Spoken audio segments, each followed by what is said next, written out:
खुश आमदीद। आज हम एक ऐसी तारीखी तहरीर का जायजा लेने वाले हैं जो वाकई दिमाग घुमा देने वाली है। हम देखेंगे कि कैसे तारीख में मजहबी हुकूमतें यानी थियोक्रेसी आहिस्ता आहिस्ता मुतलकुल अनान यानी मुकम्मल बादशाहत में तब्दील हो गईं। ये तहरीर हमें ताकत की इस मुंतकली का पूरा और हैरान कुन सफ़र दिखाती है। तो चलिए शुरू करते हैं। अब सवाल ये पैदा होता है कि इल्हाम के इन इब्तदाई दामों ने आखिर बादशाहों के मुकम्मल और बेलगाम इक़्तिदार का रास्ता कैसे साफ किया। यही वो दिलचस्प सवाल है जो आज के इस जायजे की बुनियाद है। इस तहरीर की रोशनी में हम ये समझेंगे कि कदीम दौर के मजहबी पेशवाओं के हाथों से निकलकर ये बेपनाह ताकत आखिर इन जाबिर हुक्मरानों और बादशाहों तक पहुंची कैसे। आगे बढ़ने से पहले जल्दी से इस सफ़र के अहम पड़ाव देख लेते हैं।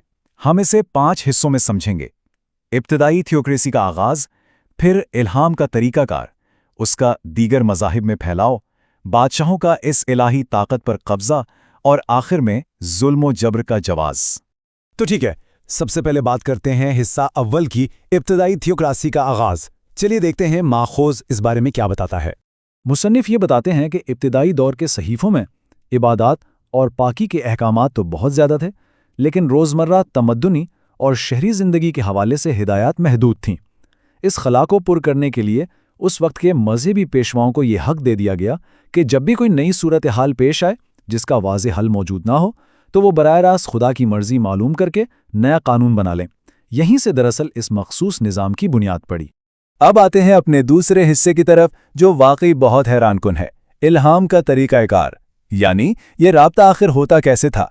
मतन में इस नए कानून को लाने का एक बाकायदा और इंतहाई मखसूस तरीका लिखा है।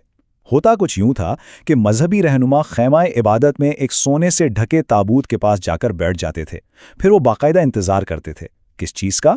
आसमान पर बादल छाने और बिजली चमकने का। जी हाँ, बिल्कुल, बिजली चमकने के बाद वो मुराकबा करते और फिर पूरे यकीन से दावा करते कि खुदा ने बराह रास्त उनसे कलाम करके उस नई सूरत हाल का कानून बता दिया है। अब यहाँ तहरीर का मौरूजी जायजा लेते हुए मुसन्निफ़ का अपना मौक़िफ़ सामने आता है। मुसन्निफ़ के मुताबिक ये कोई हकीकी खुदाई अहकामात नहीं थे, बल्कि ये दावे महज तोहमाती तरीके थे ताकि मजहबी रहनुमा लोगों पर अपना गलबा कायम कर सकें। वो दरअसल अपनी ज़ाती ख्वाहिशात, आरा और सोच को खुदा की तरफ मंसूब करके नाफिज कर देते थे। और ज़ाहिर है चूँकि ये सब सीधा खुदा के नाम पर होता था तो किसी में उसे चैलेंज करने की हिम्मत ही कहाँ होती। चलिए आगे बढ़ते हैं तीसरे हिस्से पर और देखते हैं कि इस मतन के मुताबिक ये तरीकाकार सिर्फ एक जगह महदूद नहीं था, बल्कि इसका दीगर मज़ाहिब में भी फैलाव हुआ। माखज़ वाज़े करता है कि ये कोई एक इलाकाई रुझान नहीं था, बल्कि एक वसी तारीख़ी अमल था। मिसाल के तौर पर हिंदू मज़हब में भी एक मखसूस दौर में ब्राह्मण पुरोहित को यही इख्तियार हासिल था कि वो बराह रास्त राब्ते का दावा करके नया कानून जारी करे। यही नहीं, मतन बताता है कि तिब्बत और जापान में लामा नामी बुद्धमत के फ़िरक़ों में भी कुछ ऐसी ही साख्तें मौजूद रही हैं जहां मजहबी पेशवाओं के फ़ैसलों को बिल्कुल इलाही दर्जा हासिल था और उन पर कोई उंगली नहीं उठा सकता था। और अब हम इस कहानी के सबसे अहम मोड़ पर पहुंच गए हैं। हिस्सा चारम, बादशाहों का इलाही ताकत पर कब्जा। यहां से सियासी मंजरनामा पूरी तरह बदल जाता है। ये दरअसल एक ज़बरदस्त तारीख़ी तसादुम की अक्कासी करता है। देखिए, मजहबी पेशवा इल्हाम के ज़रिए ऐसी ताकत के मालिक बन गए थे जिसका खुद बादशाह भी पाबंद था। अब बादशाह इस सूरत हाल से सख्त बेजार थे। उन्होंने सोचा कि भाई अगर कानून बनाने की यह आखिरी ताकत मजहबी लोगों के पास है तो फिर सीधा तख्त के पास क्यों नहीं होनी चाहिए। वो इस मजहबी तसल्लुत को तोड़कर खुद इस इलाही ताकत पर कब्जा करना चाहते थे। तो फिर उन्होंने क्या किया?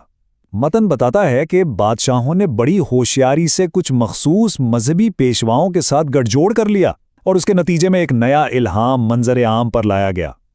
नया इल्हाम क्या था?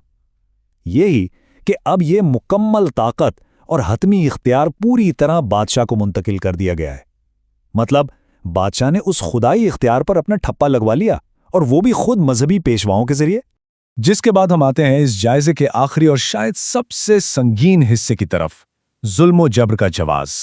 ताकत पूरी तरह मुंतकिल होने के बाद एक नया और इंतहाई खतरनाक फ़लसफ़ा घड़ा गया। मतन में एक जुमला नकल किया गया है, बादशाह दरहकीकत जन्नत में बनता है। ज़रा इस बात की गहराई को समझे।